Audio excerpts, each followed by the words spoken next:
ஒரு மனுஷனுக்கு எவ்வளவுதான் பிரச்சனை வரும்னு சொல்லவே சொல்ல முடியாது. அதுவும் இந்த மனுஷனுக்கு அரசியல்லயும் பிரச்சனை, இவரோட படம் ரிலீஸ் ஆவதிலயும் பிரச்சனை. எல்லா இடத்துலயும் இந்த மனுஷனுக்கு வந்து ஏதாவது ஒரு பிரச்சனை குடுத்திருந்தாலும் சரி, வீட்லயாவது இந்த மனுஷன் சந்தோஷமா இருக்காரான்னு பார்த்தா, வீட்லயும் இப்ப வந்து அவருக்கு வந்து பிரச்சனை. நான் யார பத்தி சொல்றேன் அப்படின்றது உங்கள நெறைய பேருக்கு கண்டிப்பா தெரிய வந்திருக்கும். நம்ம விஜய் அவர்கள பத்தி தான். இப்போ அவரோட வைஃபான சங்கீதா வந்து டைவர்ஸ் அப்ளை பண்ணியிருக்காங்க. அதுவும் அந்த டைவர்ஸ்ல வந்து இந்த பர்ட்டிகுலர் நடிகை தான் இந்த டைவர்ஸ்க்கு காரணம்ன்ற மாதிரியான விஷயங்களையும் வந்து அவங்க மென்ஷன் பண்ணியிருக்காங்க. இந்த அரசியல் ஐ மீன் இப்போ இன்னும் கொஞ்ச நாள்ல வந்து எலக்ஷன் வரப்போற இந்த காலகட்டத்துல, எதுக்கு இப்ப வந்து டைவர்ஸ் அப்ளை பண்ணணும்? அண்ட் இந்த டைவர்ஸ்க்கு பின்னாடி யார் காரணம்? யார் இவங்களுக்கு இந்த நெருக்கடிய குடுத்தாங்க? இந்த சமயத்துல எதுக்கு இந்த டைவர்ஸ் அப்ளை பண்ணியிருக்காங்க? அப்படின்றத பத்தியும் நம்ம இந்த வீடியோல பார்க்க போறோம். வீடியோக்குள்ள போறதுக்கு முன்னாடி என்னோட யூடியூப் சேனல சப்ஸ்கிரைப் பண்ணாதவங்க சப்ஸ்கிரைப் பண்ணிக்கோங்க. அப்பதான் நான் போடுற எல்லா வீடியோஸுமே உங்களுக்கு உடனே வந்து சேரும். வீடியோக்குள்ள போலாமா? ஆகஸ்ட் 25, 1999ல வந்து விஜய் சங்கீதா அவர்களுக்கு வந்து கல்யாணம் ஆயிருக்கு. லவ் மேரேஜ் தான்.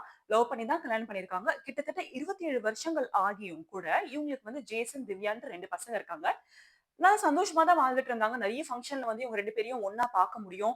இப்போ சமீப காலமா இவங்க 2 பேருமே வந்து ஒண்ணா நெறைய ஃபங்ஷன்ல நம்மளால பார்க்க முடியல. அப்பவே சரி என்னடா இது? எதனால வர்றதில்ல? சரி ஓகே.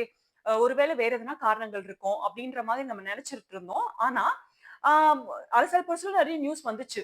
சரி ஒருவேளை இவங்க 2 பேரும் பேசிக்கிறது இல்லையோ! அப்படின்ற மாரியான ஒரு நியூஸ் வந்துச்சு. ஆனா, இப்போ அவங்களே வந்து செங்கல்பட்டு நீதிமன்றத்துல வந்து எனக்கு டைவர்ஸ் வேணும்னு சொல்லிட்டு சங்கீதா அவர்கள் வந்து வழக்கு தொடர்ந்திருக்காங்க. அதுல வந்து கிளியரா மென்ஷன் பண்ணியிருக்காங்க. இந்த மாதிரி வந்து 2021ல வந்து விஜய் அவர்கள் வந்து வேற ஒரு நடிகையோட அவர் வந்து வேற ஒரு இடத்துக்கு வந்து போயிருந்தாரு. அங்க போயிருந்து அவங்க 2 பேருக்குள்ள வந்து ஒரு அஃபேர் ஒண்ணு இருந்தது. அது வந்து எனக்கு தெரிய வந்து அத பத்தி விஜய் கிட்ட கேட்கும்போது, சரி இதுக்கப்புறம் நான் அது வந்து இந்த மாரி ஒரு ரிலேஷன்ஷிப்குள்ள நான் இருக்க மாட்டேன். கண்டிப்பா நான் இதுலருந்து வெளில வந்துர்றேன் அப்படின்னு அவர் வந்து ஒரு கன்ஃபர்மேஷன் குடுத்த மாதிரியும், சரி அதோட நம்பிக்கையில வந்து சரி ஓகே இது ஃபர்தர் ப்ரொசீட் ஆவாது அப்படின்ற மாரி சங்கீதா வந்து தைரியமா இருந்த மாதிரியும், ஆனா இது ஃபர்தரா ப்ரொசீட் ஆயிட்டே இருந்ததுனால சங்கீதாக்கு வந்து இது ரொம்ப மன உளைச்சல குடுத்துச்சு. அண்ட் இதனால வந்து அவங்க ரொம்ப வந்து ஒரு பிரஷர வந்து அனுபவிச்சாங்க அப்படின்ற மாரி வந்து இந்த கேஸ அப்ளை பண்ணும்போது அது வந்து மென்ஷன் பண்ணியிருக்காங்க. நம்ம எல்லாருக்குமே தெரியும் விஜய் அவர்கள பத்தி பேசிட்டு இருக்கும்போது, எப்பவுமே வந்து ஒரு பர்ட்டிகுலர் நடிகை பேர வந்து மென்ஷன் பண்ணி, இவங்க இவங்க வந்ததுனால தான் இவங்களுக்கு இந்த மாரி ஒரு பிரச்சனை. இவங்களையும் வந்து சேர்த்து வச்சு நெறைய வலைத்தளங்கள்ல வந்து பேசுறது வந்து நம்ம பார்த்திருப்போம். ஆனா, இது வந்து அவர் சைட்ல இருந்து வந்து அவர் வந்து எந்த ஒரு கன்ஃபர்மேஷனும் குடுக்கல. இல்ல இது வந்து வெறும் ரூமரா கூட இருக்கிறதுக்கு நெறைய வாய்ப்புகள் இருக்கு. நம்ம யார பத்தியும் எதுவுமே தெரியாம எந்த ஒரு விஷயத்தையும் வந்து சொல்லக்கூடாது. ஏன்னா, இது வந்து ஒரு கன்ஃபர்மேஷன் ஆன ஒரு விஷயம் கிடையாது. ஏன்னா, இப்ப தான் வந்து அவங்க டைவர்ஸ் அப்ளை பண்ணியிருக்காங்க. ஏப்ரல் 26ஆம் தேதி வந்து இதுக்கான ஒரு ஹையரிங் வரப்போது. அங்க வந்து இதுக்கான இவரும் வந்து அவர் சைட்ல இருக்க ஒரு தரப்பான ஒரு நியாயத்த சொல்லுவாரு. அவங்களும் அவங்க தரப்புல இருந்து வந்து பேசுவாங்க. ஸோ பேசும்போது தான் தெரியும். இது வந்து எந்த இவங்க வந்து இவரும் வந்து டைவர்ஸ் குடுக்கறதுக்கு வந்து இவரு ஒத்துக்கிறாரா? அப்படின்றது வந்து பொறுத்திருந்து தான் நம்மளால பார்க்க முடியும். எப்ப பார்த்தாலுமே வந்து இவருக்கு இந்த மாரியான ஒரு பிரச்சனைகள் வந்துட்டே இருக்கு. ஒருவேள இவங்க வந்து டைவர்ஸ் குடுக்கணும். 2021லயே அது வந்து நடந்துருச்சு அப்டின்னா, இவ்ளோ நாள் இவங்க பொறுத்துட்டு இருந்தாங்க அப்டின்னா, அப்ப இப்போ அவங்களுக்கு வந்து கரெக்ட்டா இப்போ எலக்ஷன்ஸ் வர சமயத்துல இவங்க வந்து இப்போ டைவர்ஸ் அப்ளை பண்றதுக்கு காரணம் என்னன்னு தெரியல.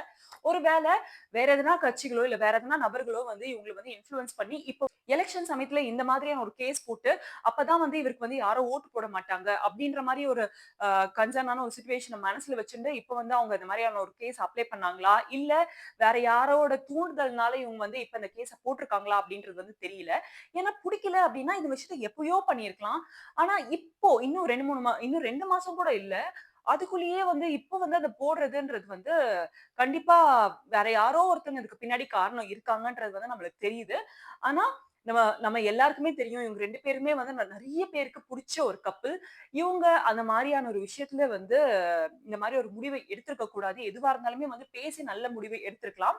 அண்ட் இது கண்டிப்பா ஒரு ரூமரா தான் இருக்கும்ன்றத வந்து நானும் நம்புறேன். தயவு செஞ்சு இது ரூமர்ன்னு சொல்லிட்டு விஜய் அவர்கள் அவர் தரப்புல இருந்து அவரே வந்து சொன்னா தான் இது வந்து ரூமர்ன்ற ஒரு சந்தோஷம் நம்மளுக்கு வந்து கிடைக்கும். ரூமர்ன்னு சொல்லிருங்க. டைவர்ஸ்லாம் வேணாம் ப்ரோ. நீங்க நல்லபடியா நீங்க வாழணும்ன்றது நெறைய ஃபேன்ஸோட வேண்டுகோளா இருக்கு. நீங்க அரசியலுக்கு வரும்போது கண்டிப்பா உங்க ஃபேமிலியோட நீங்க வந்து நல்லபடியா இது வந்து நீங்க ஸ்டார்ட் பண்ணணும்ன்றது வந்து எல்லாரோட விருப்பமாவும் இருக்கு.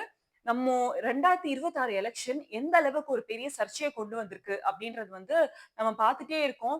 2026 ஆரம்பிச்சதுலருந்தே ஏதாவது ஒரு பிரச்சனை வந்து யார் ரூபத்துலனா வந்துட்டே இருக்கு. நம்ம பொறுத்திருந்து பார்ப்போம்.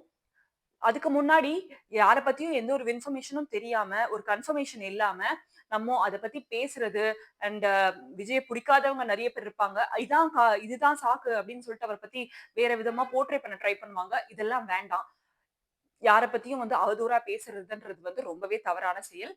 நம்ம கோர்ட்ல ஹியரிங் போட்டோம். போனா தான் தெரியும். இதுல என்ன நடந்திருக்கு அப்படின்றத. பொறுத்திருந்து பார்ப்போம். இந்த மாரி விஷயங்கள் நடக்குதுன்னே தெரியாம இருக்கிற உங்க ஃபிரெண்ட்ஸ் அண்ட் ஃபேமிலிக்கு இந்த வீடியோவ நீங்க ஷேர் பண்ணி விடுங்க. அண்ட் வேற எதனா விஷயத்த பத்தி நான் பேசணும்னு நீங்க நெனச்சீங்கன்னா, நீங்க கமெண்ட் செக்ஷன்ல சொல்லலாம். இல்லன்னா என்னோட பெர்சனல் ஹேண்டிலான காயமேடின்ற Instagram அக்கவுண்ட்க்கு நீங்க எனக்கு பெர்சனலா டிஎம்மும் பண்ணலாம். கண்டிப்பா நான் அத பத்தி எடுத்து பேசுவேன். Thank you.